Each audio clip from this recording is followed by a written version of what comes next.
Dianne Feinstein today says you lied. Is she lying? I'll go so far as to say she's incorrect. I mean, lying is intentionally misleading someone. All right. Let me make another distinction. Telling people something they don't want to hear is not the same thing as telling people something that is untrue.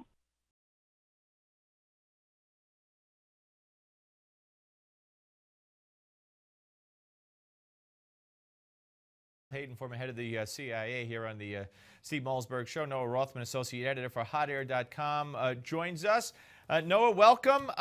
You picked up on the interview that we had and were nice enough to write about it on Hot Air.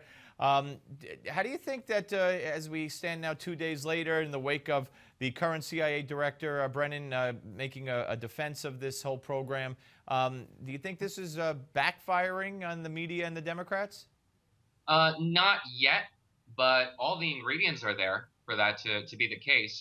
Brennan is speaking as a representative of the White House. He is defending the president when he goes out and says that not only were EITs necessary and responsible, but they resulted in information which led to ultimately the death of Osama bin Laden, albeit not actionably, but related. He wouldn't go into any specific details. But clearly this White House, as well as the White Houses of President Bush and President Clinton and the CIA directors who represented them, all agree that EITs are a necessary component of the war on terror. And up to now, it's been only executive officials and CIA officials who have come out and defended these practices. But also now you have former Senator Bob Kerrey, who was the head of the Senate Intelligence Committee from 1995 to 1999, also criticizing this report and saying that EITs are also an important component of the prosecution of the war. So there is backlash. How is it as we move from I'm sorry, you wanted to say more or no about? No. Okay, I thought I heard you. Okay, let's move on to Gruber. You wrote that that maybe it's a blessing in disguise that most of the press ignored John Gruber's comments. How so? Yeah, I was being a little tongue-in-cheek there.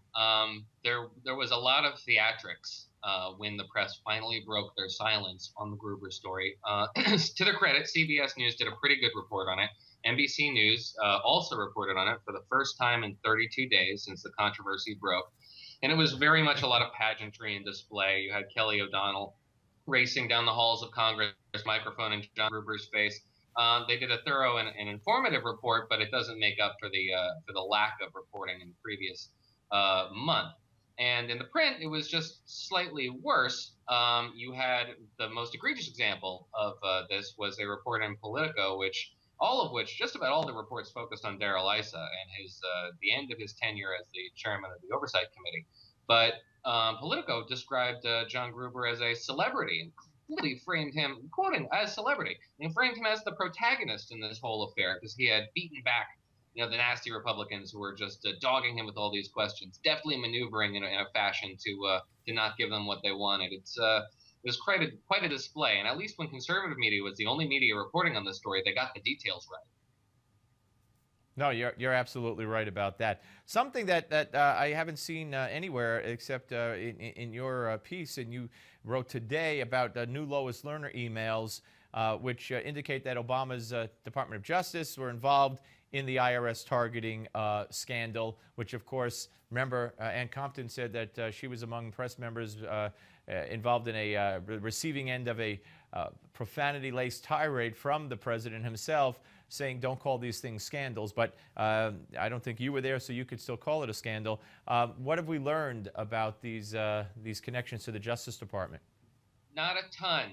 Judicial Watch, which has gotten all these emails in the first place, received a new group of emails, and while most of them are very heavily redacted, and there were some 830 other documents that weren't released, we did learn that Lois Lerner took a meeting with the Department of Justice in order to investigate a suggestion that she got from what we learned in 2013. Sheldon Whitehouse wanted to see if she could prosecute some of these tax-exempt status offenders who were possibly breaking the law. It turns out that 2 years earlier, Lois Lerner was investigating this process. We knew in October that she had transferred 1.1 million the information of 1.1 million taxpayers to DOJ and FBI in preparation for something.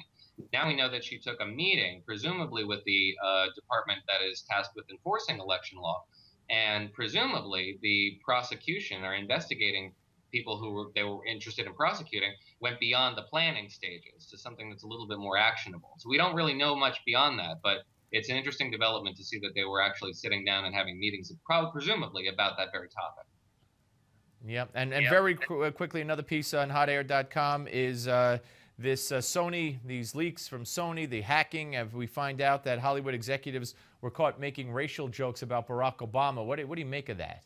Yeah, they're relatively innocuous racial jokes. I mean, they're not pleasant. They talk about, just back and forth about how the president probably only likes movies with African-American actors. And it's racially tinged stuff. But you didn't hear a lot about it in the press, and you won't be surprised to learn that these people are all very prolific Democratic donors. They're also Hollywood executives. So you probably won't hear a ton about this violation of what we understand to be common ethics because they vote the right way.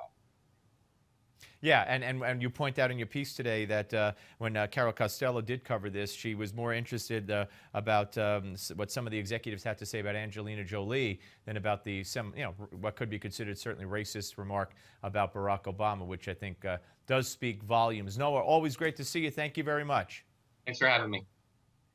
All right, Noah Rothman, ladies and gentlemen, hotair.com, and we will be back with the Media Research Director the Director of Research for Media Research Director Rich Noyes, right after the break. So I'll get my act together. But first, travel credit cards are a good way to accumulate airline miles or hotel points that you could use on your next vacation. But is that all there is to them? Wow. Here's your Max to Money moment. Don't go away.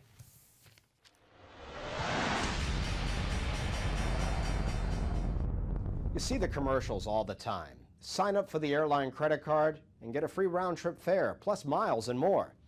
It sounds enticing, but are these cards worth it?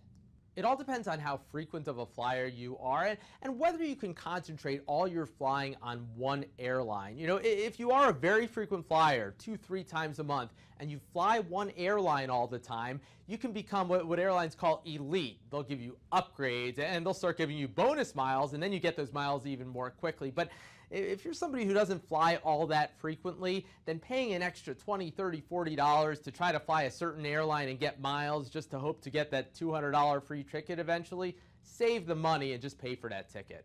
Before signing up for the airline credit card, compare the annual fee and interest rate to other cards.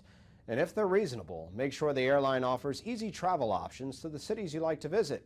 Also, check the point structure for ticket redemption and if the points expire quickly.